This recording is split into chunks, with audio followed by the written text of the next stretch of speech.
They what? They all peaked. Don't worry. Not on my software, they didn't. Sort your software Your out, John. software's rubbish. Your software's trash. We literally use the same software. But my computer's a lot more powerful than yours. Pretty sure, as we discussed last time in the podcast, your computer is a zombie. This Literally budget called PC. Bessie that takes 30 minutes to turn on. No, Bessie is the Mac. Right now, I'm using the tower. What can we call the tower, though? The tower can be called Grenith. Margaret. Because that takes even longer to turn on. No, it's pretty quick to turn on, because you know why it's quick? This is a good topic of conversation. It's because it's got a solid-state hard drive. Solid-state hard drive. Why is that a good topic to talk about? Because you know how much you agree that solid-state drives are so much quicker than hard drives. We're not getting into this conversation again. Okay. Listen. Okay. I came here to relax. I came here to chill out, not to get heated about solid-state drives. By the way, it's a solid-state drive, not a solid-state hard drive. Yeah, I know. But let's not get into that. My inner nerd doesn't need to come out today. Okay? Relax. So how do you relax, usually? Not talking to you. So this is a break from relaxing. Yeah, my whole day consists of me relaxing and then you come along and ruin everything. Oh, it's good. I'm glad that you lead such a leisurely life until I'm there. Yeah. I am the chaos that marks the end of your relaxing. As Jordan Peterson says, you need order within the chaos, and you want my chaos. You have given me order in some ways. Have I? You ordered me to make a backstory for our D&D campaign. Yeah, there's one.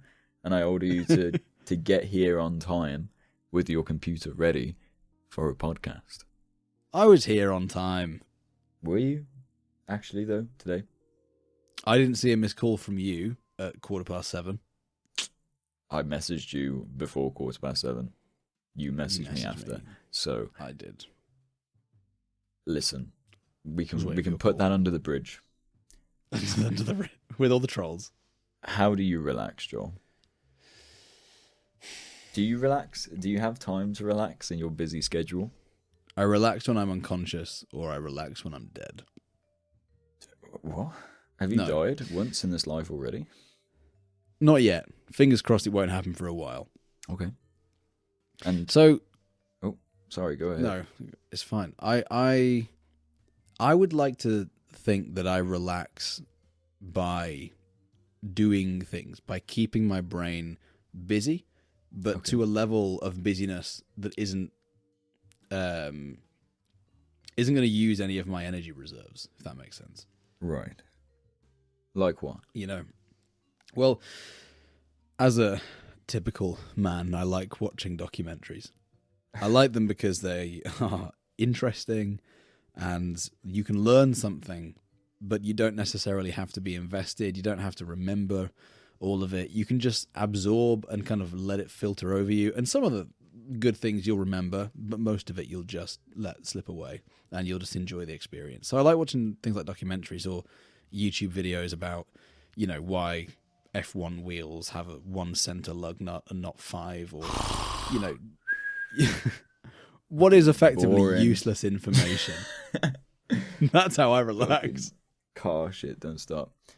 I want to say as a side note, by the way, when you say a typical man watching a documentary, I think you'd probably be surprised that I would say, on average, more women watch documentaries than men. Do you think? I think so, yeah. Very much, because a lot of women watch crime documentaries religiously. So, and whereas men probably don't. They watch a lot I would of like nature. to see who watches How It's Made. Do you know how it's made? I know how it's made, yeah. That's probably predominantly a male audience, yeah. Next on How It's Made, we climb the rungs of an aluminium ladder to find out how they're put together. Wait, did you? I loved it. Did you make that? Are you the voice I wish, for How It's Made? I Are you a wish I was voice a How It's actor? Made voice. No. I wish I was. Oh God, you sound like it. I think we're gonna have to message How It's Made to get you hired. I don't think they probably haven't hired anyone for 10 years. Or is it finished now? No, it's probably been the same group of people just Oh. consistently pushing out these incredibly informative and surprisingly interesting episodes I do actually watch. Do you think they'll ever run out of things to just show how it's made? Do you know what? I don't think they ever will, but I'd be interested to see if there's ever been any crossover. Into... Well, if there's they've done one topic of How It's Made, and it's about, I don't know, bikes. Yeah. And something, and then the next one they do is about handlebars, and it's ooh, dodgy ground, because we went here before, we know what's going on. Spoilers. But maybe handlebars have evolved over the last 10 years. I'm sure they have. Yeah, to be fair, I'm not a fabricationist. What was the best episode you watched, you think? There was a really cool one on tires, how tires were made. Now, of course, I'm sorry I asked. Moving on. Well, do you have? I mean, I presume you've seen How It's Made. Yeah. But so what? The ones that I've watched are enjoy? the ones that I've watched are like sweets, like Skittles and How It's Made, because Skittles have this really weird ingredient of, I think it's like beetle juice or something. It's like insect juice. And I was like... You don't need to really look at how they're made, because they're just made with magic. True. It's just magic and happiness. Rainbows. Yeah, exactly. You're right. I was lied to. Insect juice is actually just a pseudonym for rainbow cum. Oh no! Wait, that leprechaun at the end of the rainbow ain't nothing to scoff at.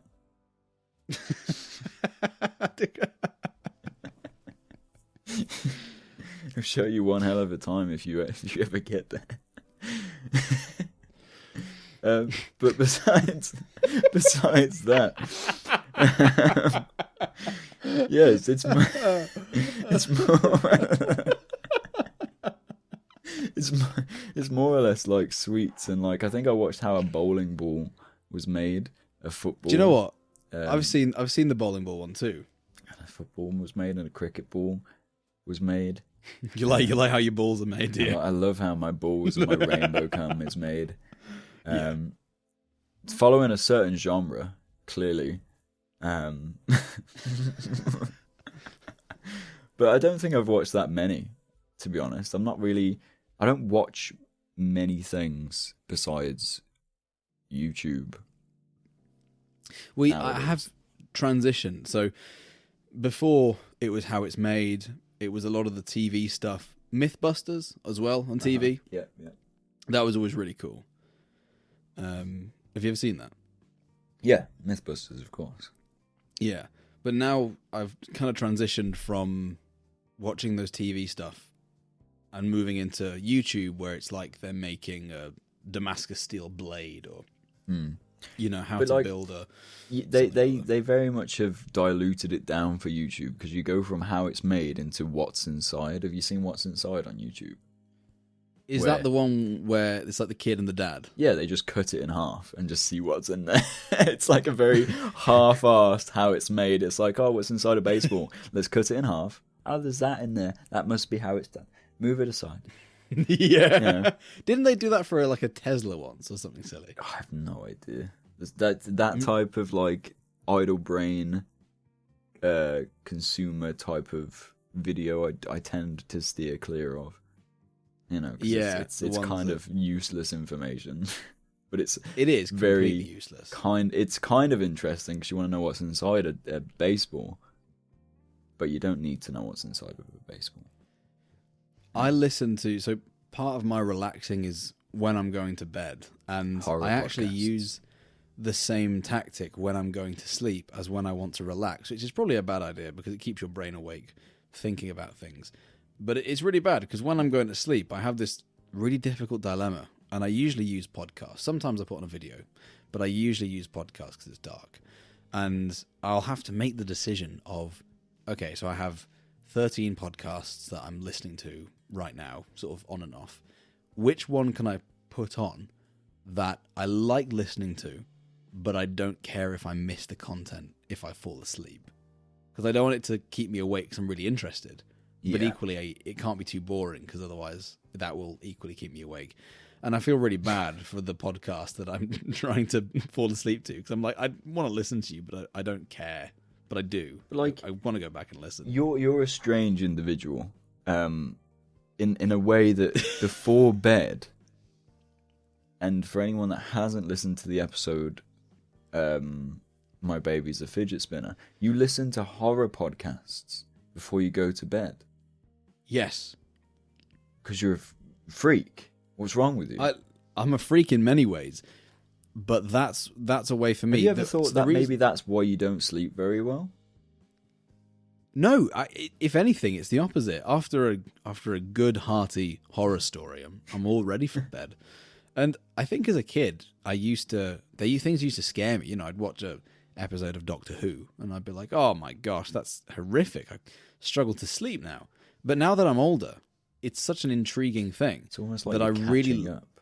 love. Yeah, I really love listening to the horror podcasts because they're so interesting and they're so intriguing, and I find my brain kind of goes into this dream world a little bit, and then I fall asleep. But I never ever have nightmares. I never have nightmares from them. That's the weird thing. You go into this dream world thinking about horror stuff like ghouls, vampires, goblins, and all that shit. What? Why? How is that helpful? That's one of the podcasts that I do go back the next day and listen to the episode again that I fell asleep to because I didn't hear any of it. But that's called Unexplained, is my favorite podcast for falling asleep. And it's a guy called Richard McLean Smith, and he does the most incredible editions of real life stories as well, of spooky things that have effectively just been left unexplained for however long they've been around, for 100, 200 years. And they're so cool. They're so cool because you're just like, to think that any of this ever happened I just think it's awesome. I love it. And then when I wake up, I will go back and listen to it again to actually get the content. But I love falling asleep to them as well. So besides that, before you go to sleep, you said like you want to keep your brain slightly active but not using up any energy reserves. Besides listening to documentaries and podcasts, what else would you do? So this is why I bought this game. I wanted to find a game that is a bit more active than just watching a video, because you're actually doing something. But if you've had a really busy day or a really annoying day or whatever, I find that taking my mind off it and having my brain and hands do something connected to like a game is a nice way for your brain to forget the emotions of the day and just put them to one side, and you can kind of sink back into being yourself at home. Yeah. So I was looking for a nice easy game, and I stumbled upon Rocket League. And I thought, do you know what? It's repetitive, it's simple, I'm sure it's fairly easy. Why don't I just get that? And it was like £16. Little did I know that 3 months later it would turn free to play. But anyway, beside the point. And bought it, and I started playing it, and now I do training packs, 420 hours in. Love it. I really failed. I've played. That entirely feels like the opposite thing, because I've played Rocket League with you, and you've adamantly told me it stresses you out. It's turned into a beast, man. It's no longer a relaxing game. When I first started, and I was like, this can't be that bad. And I got on the field, and I realized how horrifically difficult it was. And I was like, oh my gosh. And you're meant to hit the ball in the air? How? So anyway, but I thought, no. I'm gonna push through this because I want to enjoy this game, because that's why I bought it. That's why I spent £16. So I pushed through, and I tried to enjoy it. And in the end, it just became another thing I want to be good at. And now it's just stressful. And then no matter how much you try, you then play a game with me and realize, shit, I'll never be as good as Gareth. Okay, yeah, all right. I'll never be at his level. Big man MVP over here. Mister, I picked up Rocket League and got to Diamond within 50 hours. tried 400. So, okay. Sorry, go when ahead. you are, so let's say you've been out all day, or you've been doing something all day, or you've been on set for, I don't know, a couple of days, and then you come home and you really want to relax. Apart from just falling asleep, what's the kind of thing that you would do? See, the issue is, I was going to say issue. The Nice. issue is, I used to have a very relaxing kind of mentality to a lot of things. When I was in college, I would be very laid back. Nothing bothered me, for the most part. I'm talking about like college in England, not Wales. And almost 90% of my life would be me relaxing. Not even in the sense of, like, when I was doing something, I very rarely got stressed out. Even when I was doing, like, mock tests or exams and stuff like that. I would just, well, I wouldn't care. It may be, and that was partially bad, but partially good, because I was just, if something bad happened, it'd be like, yeah, okay, whatever, move on, carry on with your life.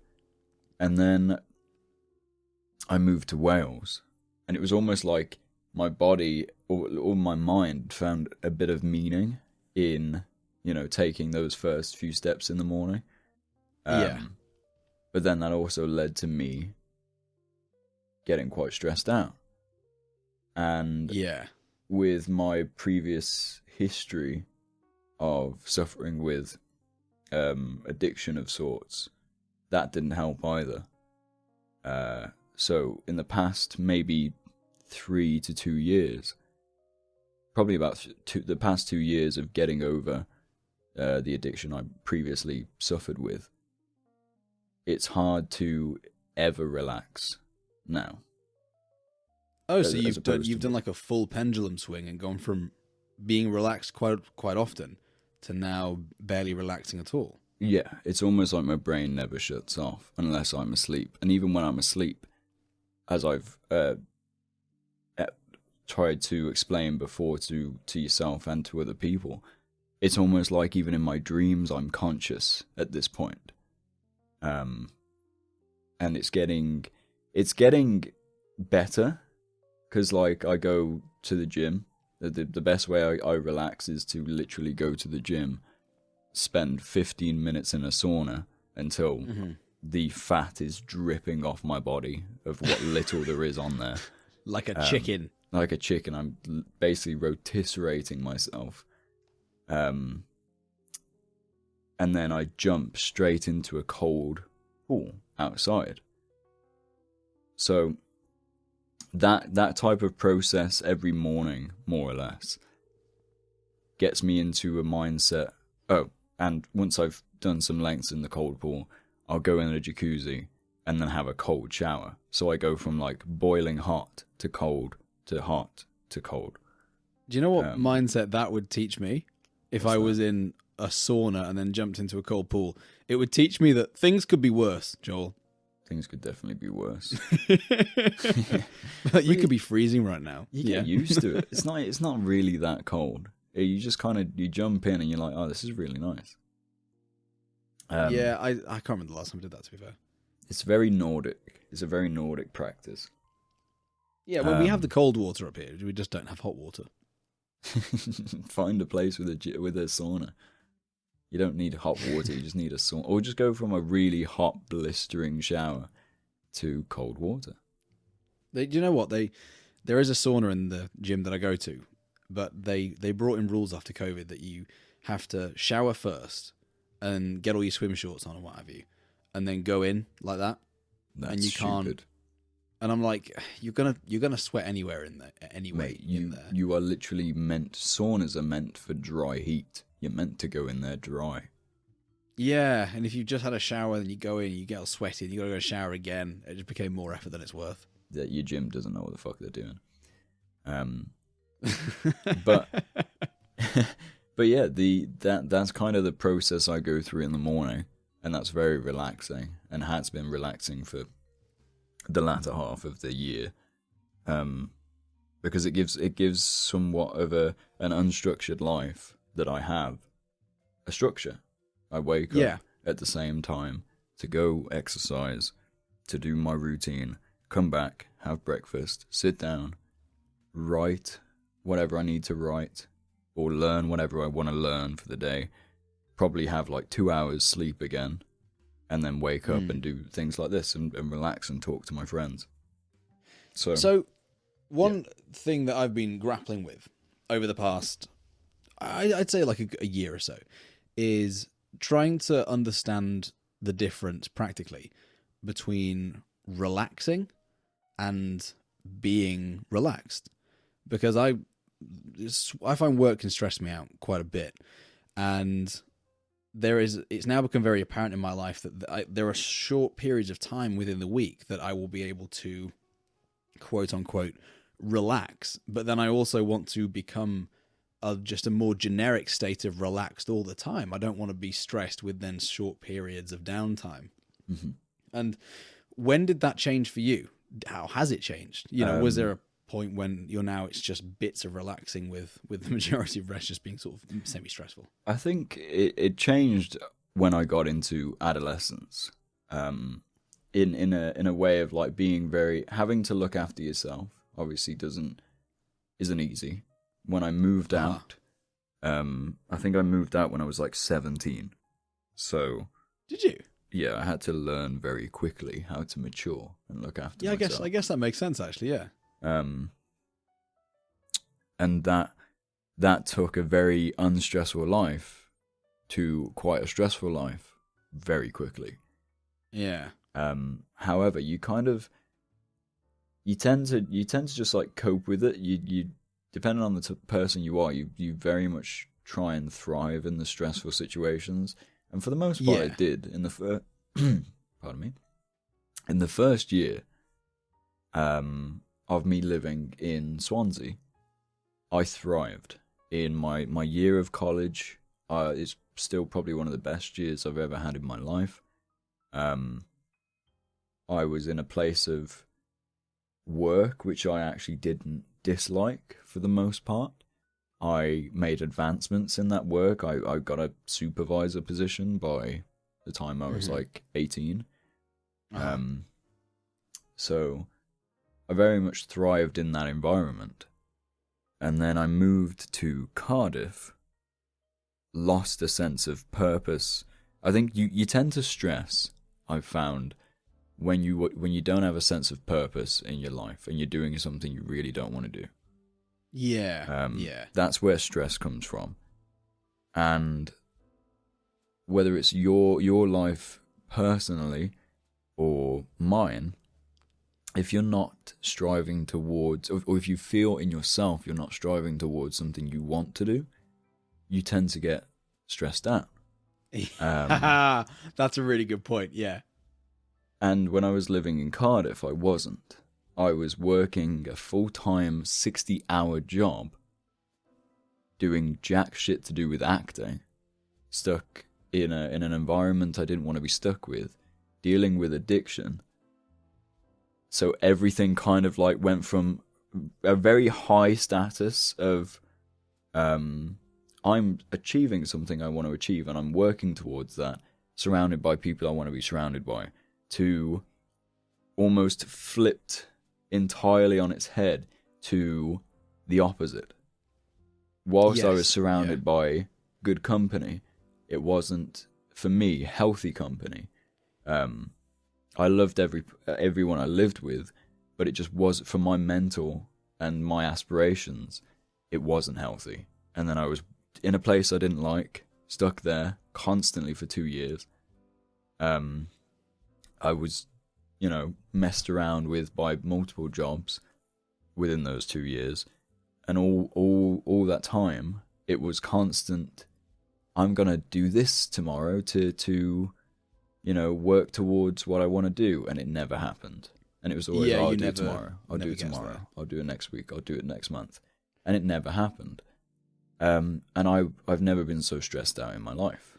There's only a limited amount of energy that you have as well. So when it comes to a day of work, if you're working, 9, 10 plus hours a day, when you come home, there's not going to be a huge amount of energy to be any more productive in the day. You're going to want to just switch off and lean back and take a step back, because you know that in 4 hours time you're going to bed, and then in 6.5 hours time you're getting up and you're doing it all again. Yeah.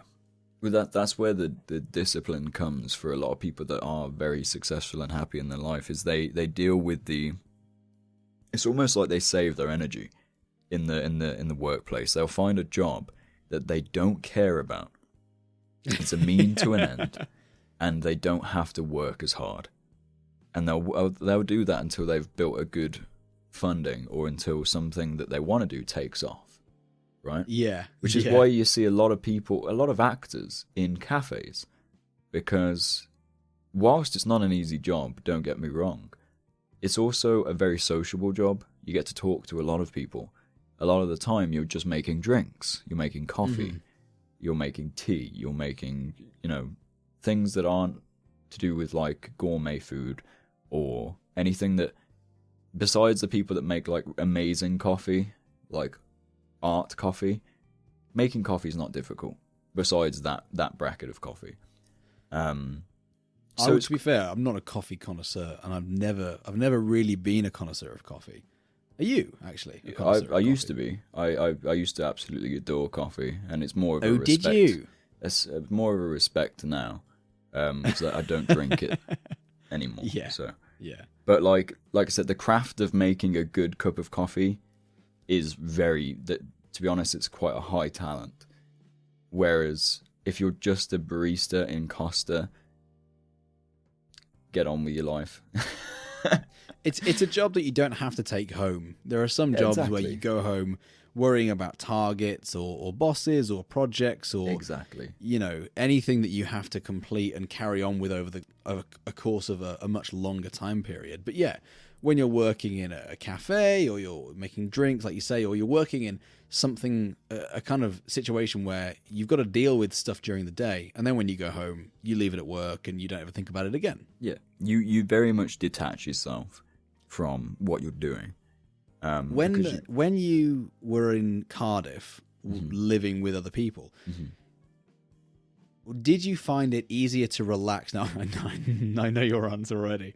Did you find it easier to relax around other people, or would you rather have just been alone?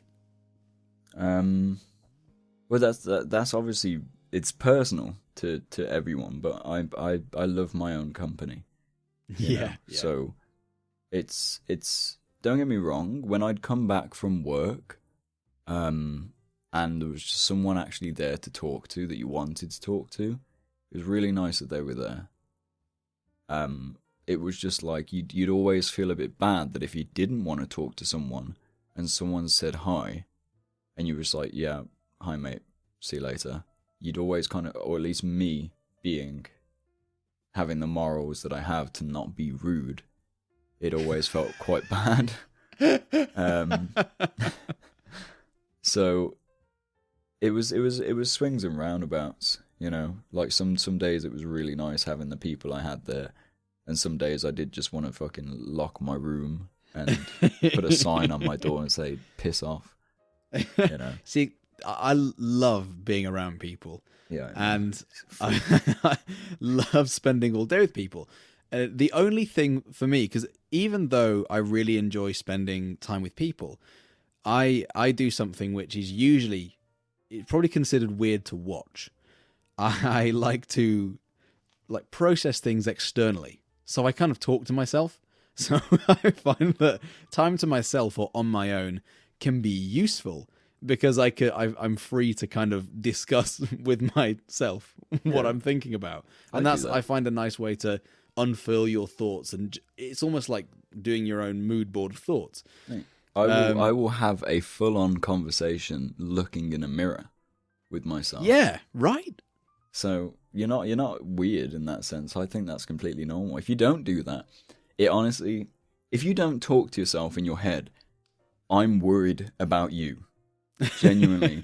Because if you're not, if you're by yourself and there's just empty space floating around and there's no thoughts going on, how do you function? How do you just sit there with an empty brain that isn't constantly talking to yourself? Because I find that weird. That's what I've strived to do for so long. I'm like, I just want my brain to stop and just shut down for a bit. Just let me have like a space of nothing. That's why I really enjoyed virtual reality the first time I got a headset. Oh yeah. Because it felt a bit like that. It was like, oh, there's all this empty space. It's so nice. Mm-hmm. And it's a different space to where I live and what I see every day. So there was definitely something about taking your mind to an alternative place with lots of headroom and lots of space and tranquility that is really, really nice. And I would like to be able to reach that place more on my own. Yeah. But go in, I wouldn't, to be honest. I like having someone, even if it's myself, to talk to in my head.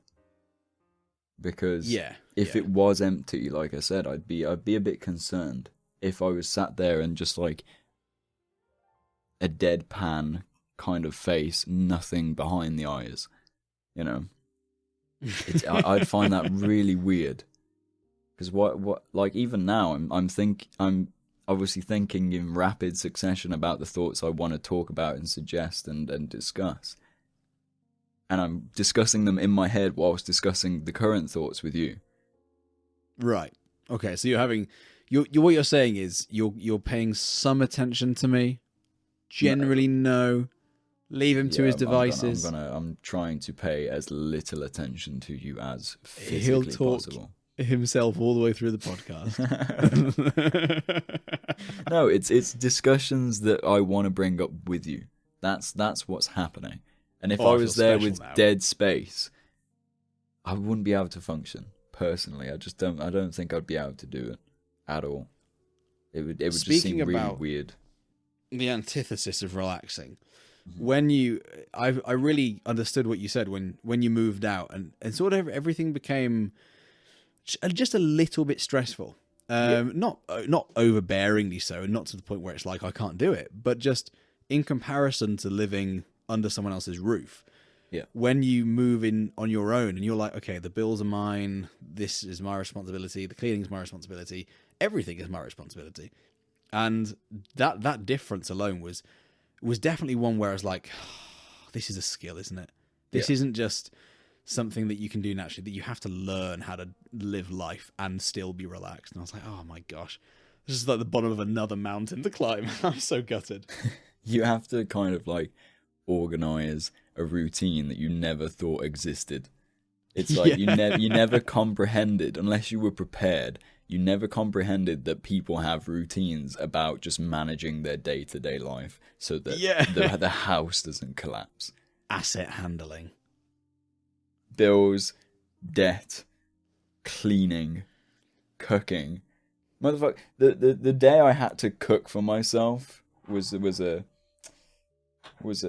slap in the face, and now it's the complete opposite because I've come back home because I don't want to deal with rent and stuff, and I can't physically afford at the moment rent and stuff during COVID and all that crap. But like for the first maybe year, I did get food cooked for me again purely because my mother and my father would offer. They'd be like, "Oh, we're cooking this for tea. Do you want some?" And me being a lazy little shit, I was like, "Yeah, hell yeah." Whereas now that I've got a bit of functionality in my life again, and I'm not a dying mess on the bed, I wake up, I do my own breakfast, I do my own food, I meal prep, I clean everything as much as I actually want to, and I look after myself as though I'm living by myself. My parents barely see me. They're just like, you're just in your room or at the gym. You're just a ghost in their house now. More or less, yeah. I'm the only reason I'm still here is because I'm their motivation to go to gym. That's it. Like, you're their personal trainer. I'm their personal. Come on. Well, no. I'm the person that kicks their ass at badminton. That's what I am. That sounds like a personal trainer to me. Kind of. You could be my personal trainer. No. I'd love to be your personal trainer. Just, let's get a house together. Let's sort it out and live next to a David Lloyd's. Tell my girlfriend, sorry, I'm going. Moving out. Yeah. I'm moving in with Gareth. Yeah, and I'll teach you how to relax. Yeah, that sound okay. Okay, my ears are listening. I heard relax. Tell me more. And teach. Screw a girlfriend. So there's another point, actually. Being in a relationship is stressful. Okay, so yes and no. And let me elaborate before, I've got every female on the planet biting my neck. Okay. It's stressful for a good reason, because when you're in a relationship, on both sides, in my opinion, you have a responsibility to look after a different human being other than yourself. And care for a different human being other than yourself. And some people, like myself, can only care for themselves a good amount. They're not like physically capable of caring for anyone else more than themselves, because they can barely look after themselves. When you add another person to that equation, it becomes twice as hard. Whilst, yes, you are not looking after them like they're a child, it does get to a point where you have to care about their feelings. You have to care about their emotions. You have to make sure that they're okay just as much as you're okay. And that can be stressful, but at the same time, you also get that care back, or you hope to get that care back. So the stress that comes with it also does come with a bit of relaxation. Well, that's exactly it. Because in one regard, yeah, it can be stressful being in a relationship, because there's just another party, another entity. It's like someone else that lives with you that you've got to consider, and they've got to consider you. That you have a lot to sort of think about, and when you're making plans or you're buying things, and everything becomes in some ways a shared decision, and that can add stress, because that when you're coming home, you might have agreed to do something or go out somewhere, and after a long day, a hard day, you might just want to go home and do nothing. Yeah. But yet there's a sort of I wouldn't call it a responsibility, but you have a persona in a relationship, and the last thing you want to do is come home and just be completely silent and ignore them. You want to pay them attention, and that comes with extra, I don't responsibility, but it's something extra to consider. A responsibility. But at the same time, when you're feeling a bit down or a bit low, or you're struggling, there is also someone there to help you, to say, hey, it's cool, and to be there for you. And that's a really, really lovely feeling. And it's sort of 6 and 2 3s, isn't it? You might be cooking for 2 people, but then someone then is cooking for you. Mm-hmm. And it really shares itself out. So I wouldn't say it's certainly not more stressful, like net stress, by any stretch of the imagination. However, you have to also take into account of the psychological stress as well that comes in a relationship, of being good enough for your partner. Whether they think it or not, you've also got to convince yourself that you are good enough for that partner. And especially, at least in the past, and it's hopefully in the future for men's mental health here, talking on behalf of myself and a couple people that I know, there's that element that you have to be, as a male, successful. You have to provide a certain quality of success and a certain standard to be worth a relationship. And whilst there might be plenty of women that don't think that, it's nothing really to do with them. It's more of an inbuilt thing in a male, that's what we've grown up to be taught, whether it's by our fathers or whether it's by people that we've looked up to as men. There is sort of an expectation upon ourselves to be good enough, to strive to be successful, to be the breadwinner. And like I said, maybe it's shifting in a different way as we get into 2022 and beyond, which is hopeful. It's hopefully drifting more into equality. But there is a mental battle that you have to be good enough as a man. And if you're not successful, they're not going to be interested in you anymore. And they could find someone that is successful. Yeah, I think for me that in a relationship sense, speaking of relaxing, that comes down to your what I'd call like your relationship setup. So your setup of how do we want to live in this relationship? What's our goal? If we were to have a relationship goal, why are we together? Is it because we are more successful together? Is it because I'm scared to be alone? Or is it because I want to have a good time and I think I can do that better with you or with whoever? I'm not asking you out just yet. Okay. Sad. But yeah. But it's definitely, I think it comes down to that sort of agreement. Because if you're like, listen, we can do this together. It can be good fun. We just need to put our heads together and make it happen. And then you can help to deter each other's kind of self-degrading thoughts if you're like, oh, I'm not really good enough, I'm not really providing. Mm-hmm. But then, you can share that thought and the other person can go, well, it's kind of up to me just as much as it's up to you. And you go, yeah, I guess. But I know what you mean. They're definitely your own insecurities. It's nothing, like I said, it's nothing to do with them. It's insecurities that some men carry. Yeah. And obviously, society doesn't make it any easier because that's what we've been taught for the latter half of our life. That you have to be successful to be worth anything as a man. But like as you said, I would agree with you. In a relationship, there's no net positive of stress to relaxation. It's probably equal. It's just as equal as a lot of things are. I think as human beings, we just focus a lot more on stressful things than we do relaxing things. Just like we focus on drama a lot more than we do about things that, actually matter in the world. It can be especially if you're doing the same job day in, day out, it can be very hard to keep a broad perspective.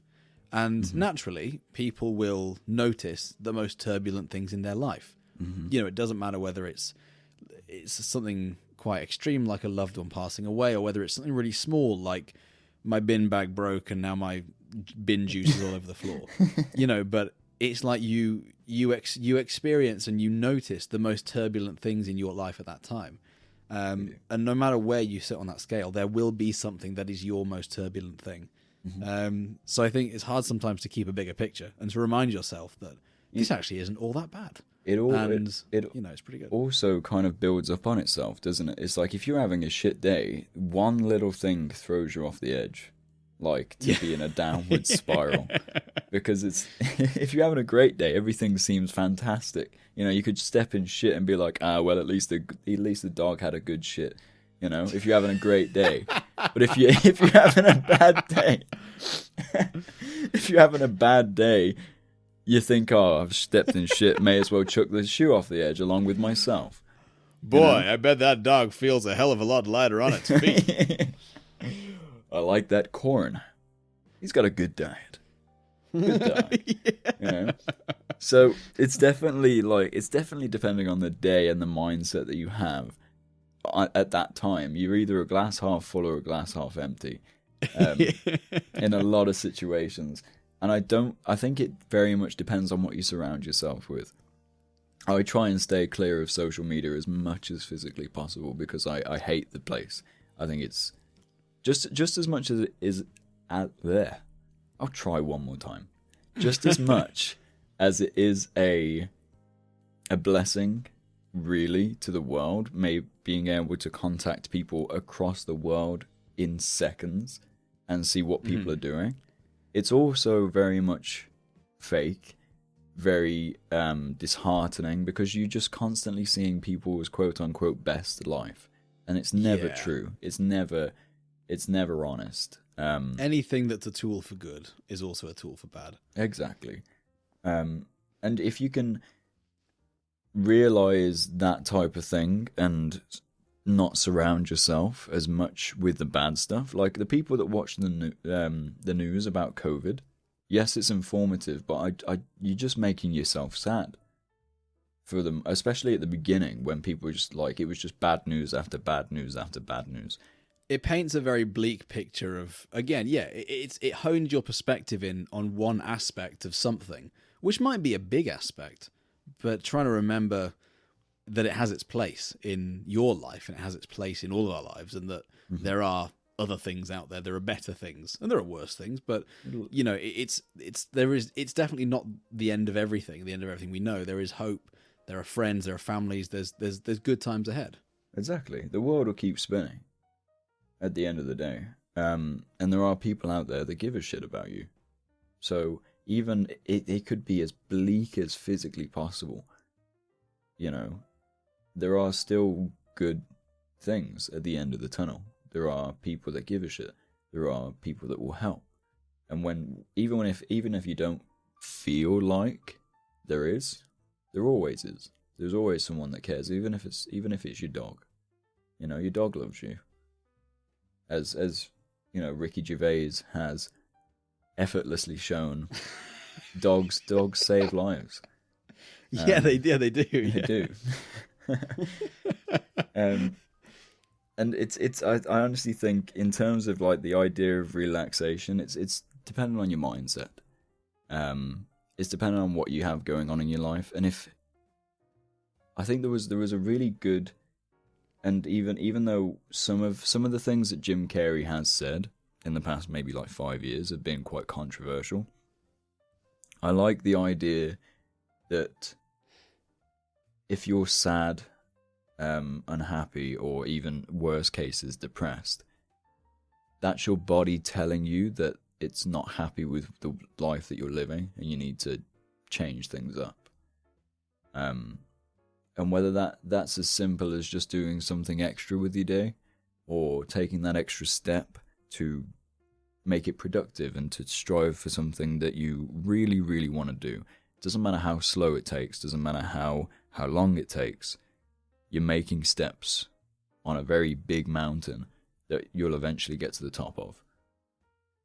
And if you can focus on that, then life does get rather relaxing, because you tend to get comfortable and you tend to realize that it's a great thing. Yeah, being content in the moment is massive. Yeah. Because if you can appreciate what you have in the now, then moving forwards, you know, you've got to balance it with your sense of drive and your sense of ambition. But if you can appreciate what you have in the now and enjoy what's around you and really lean into it, then I think you can, in a way, you can use that enjoyment to put more energy into your ambition. You know, you don't have to, I guess, run away from everything that isn't as good as it could be. You can just use that, what you have now, as a support to continue on. Exactly. And there was one thing I heard not too long ago, is it was from a book, and us as humans, we tend to look at the end goal and try and figure out how we get there and figure out every single step before we've even attempted to start. There's a really strong power in, if you've got a goal that you want to achieve, stop looking at how you get there straight away. If you know your next step, take that first, and then look at the next step after that, and then look at the next step after that. Very deep. You're not looking at the goal. You're not looking at the end picture. You're looking how to get there by steps that you take. Yeah. Step by step. Step by step, you'll get there. And as depressing and as sad as this episode might be, you know, sometimes you got to talk about these things, Joel. You know. Yeah, you do. don't worry. Next episode we'll be talking about how Joel's haircut has always been the same for 23 years of his life. It hasn't been the same. He was birthed with a full head of hair, with a quiff. With a quiff. You know, that's the next episode. I was birthed with gel in my hair. That would have been painful. What kind of gel was that? No, it hasn't been the same because I used to, when I was a kid, I actually asked the barber once to put patterns in the side of my head. It only ever happened once. Ever happened once. Different types of people. You got patterns in your hair. I got frosted tips. No, I didn't get. I've got blonde hair, so I got brown. I got shit tips. I got brown tips. You could have said burnt tips. Burnt tips, shit tips, whatever. Tips. You know, same thing. Same thing. It looked. You're bad. describing my room, my kitchen. Shit tips. Well, at least it wasn't as bad as when I had my hair cut in the fashion of fucking Sasuke from Naruto. That was such a bad decision. Is he blonde as well? No, he's got black hair. I've never had my hair dyed properly, but like I had the hairstyle, and it just wasn't good. It was a dark time in my life. Man, style mistakes. While you're growing up, you're gonna make them. You're gonna make them. There's no two ways. That's what we'll talk about next time. It'll be a very more a more positive podcast. You know, well, it won't be sad, dark, but at least in the end, it was motivational. Hopefully, to the people listening, it's a motivational sort of thing. You need to accept that sometimes life gets you down, and that you need to pick yourself back up and realize how good it really is. Me and you, we are our own therapy, I think. Yeah, I mean, I don't know about you, but I'm definitely my own therapy. Well, you can come and lie on my chaise longue anytime, and I'll get my big notepad out and I'll start writing. Whatever euphemism that was, I'm not having any of it. But yeah, I mean, if you're gonna walk away with anything from this podcast, I think that it can get better as long as you look at the bright side. Look at the bright side, look at the bigger picture, and remember you're worth it. L'Oreal, sponsor us.